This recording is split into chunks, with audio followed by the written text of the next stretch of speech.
Kenny here with Gardening Simplified. Today we're going to talk about tomatoes and pruning them and a little bit about supporting them. Now, first when we talk about tomatoes, we first have to go into the discussion that there's two different types, not varieties, but types. One is a determinate and one is an indeterminate. Now, these are paste tomatoes. Most of your paste tomatoes are determinate, so you're going to prune these different than you would an indeterminate. Now, when you prune a determinate, you want to get any leaves, and I like to use scissors, get any leaves that are down, touching the ground, once they start getting a little bit discolored. But notice right here where this is, you should see a little shoot coming out. I had a little technical issue whenever I was recording trimming the determinate tomatoes, and I just wanted to clarify. You'll see later on what a sucker is, but on determinate tomatoes, don't cut the suckers unless they're really close to the ground or they might create a problem with disease or something like that. But you'll see when we start trimming indeterminates what the suckers are, but you want to leave those if you're growing a determinate. Okay, once I trim these up before I put the baskets, I'm going to take a handful of fertilizer and put around here. Now this fertilizer is just from your big box store, Walmart. This is tomato and veg, and the reason why I like this one is the first number is nitrogen. And on tomatoes, you're not really interested in green. Now, a lot of people will use a higher nitrogen to get their tomato size up, but I don't normally do that. I just, once I fertilize them, this 3 is enough to really get it jumping and going. So anyway, about a handful of fertilizer around the base of it. You can work your soil a little bit to bring it in, but I don't work mine too much because tomatoes are one of those things that they'll put out a lot of surface roots. Now, if you're not watering like me, you might want to work it around to disturb some of those roots, so it'll encourage deeper root growth for drier times. But other than that, you just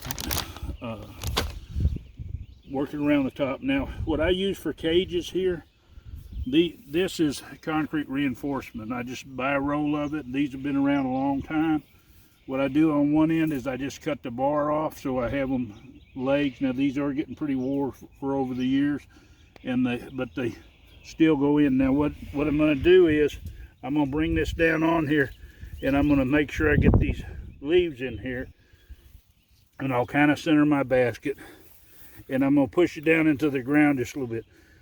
Now that'll hold it there temporarily. Now as your plant grows, you want to make sure you just raise your limbs up on here. Make sure you keep any of your suckers that comes out inside your basket and come up. Now if they do work out, because they're growing so fast and you don't get a chance to get out here, just tie them to the outside and then you can work them in, or you can just continue to tie them to the outside. But just watch them, because if they do come out, they're going to come down, and whenever they get down close to the ground, a lot of times they're going to pick up different types of disease, blight, stuff like that. So anyway, these are determinate tomatoes. Now let's go take a look at some indeterminates. But what I'm going to do here too is I have T-posts stuck down here. Now I run a wire through the top of these baskets because we get some pretty good wind, and once they get full of a tomato plant, they tend to they'll blow over. So the wire just steadies them up, keeps them strong and in position once they get loaded up with a lot of leaves and fruit. So let's go look at the other one. Now these are some indeterminate tomatoes in here, and there are some determinates too. But what I wanted to say, now see, I have these end few here are marked because these are determinants. I don't want to trim those up, but we'll go and trim on these other ones. Now these here are I believe it's a brandy wine, and what I'm going to do is, being these are indeterminates, I'm going to come down here and I'm taking these suckers off. Now if you need more tomato plants, these are perfect size. You can take and trim these limbs, and you can take and pot these up. If this particular variety, if I needed some more of them, it's easy enough to do it that way. But you want to cut the suckers off and the other. Now you can leave them. Your tomatoes might be a little bit smaller. You're going to put on a lot more tomatoes. Your overall volume is going to be about the same weight-wise. So it depends on what you want to do. But anyway, what I'm going to do on these, because I'm going to grow them up, I'm going to cut all these suckers out. And these suckers are easy to tell. Where this limb comes out, they come out right here. So on this particular variety, it's easy. Any suckers on the bottom, I'll just cut them off with the limb. Now you want to make sure that you take all these off. Now you can see this leaves here are kind of shredded from whenever it's small. Instead of stressing that plant, I'm going to go ahead and take that leaf off. And I'll leave the other one temporarily, but it's the same way. But on these indeterminates, that's the way you're going to do it. Now, I'm going to show you on some of the other ones right here, or maybe I can show you on these. Okay, you have to watch, like on this one. Okay, we can tell this is a sucker, but a lot of these varieties like this, they tend to put out a sucker and it looks like a top because the way it grows up double here. And you have to figure out which one is which and decide. Now on this particular one, I can tell it's right here, and you can snap it out. Now I don't like snapping them out a lot of times, and I did that, but you see how it tore some of the cell structure loose from the side. That's going to have to repair that. So normally I like to do it with scissors. It's a lot more gentle on them as far as that goes. But understand, when you're dealing with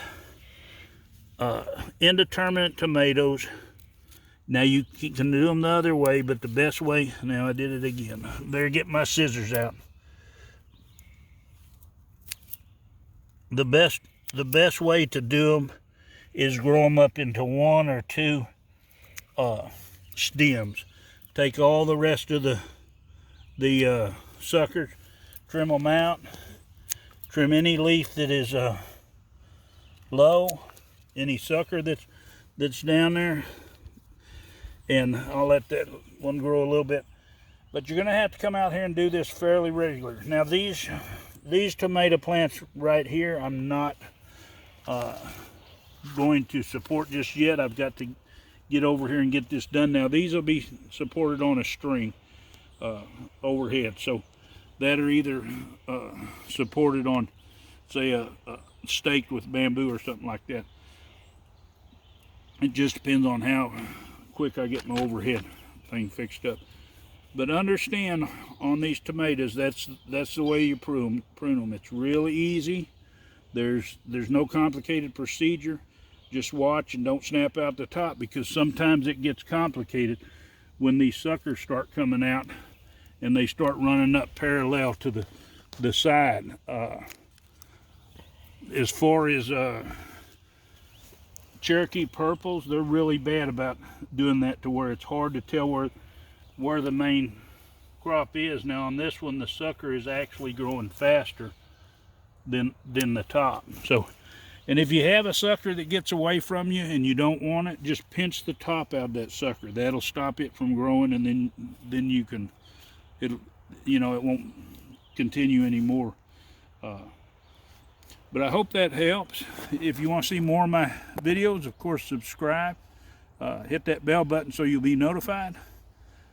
If you like this, give it a big thumbs up and share this video. It really helps my channel. Happy gardening.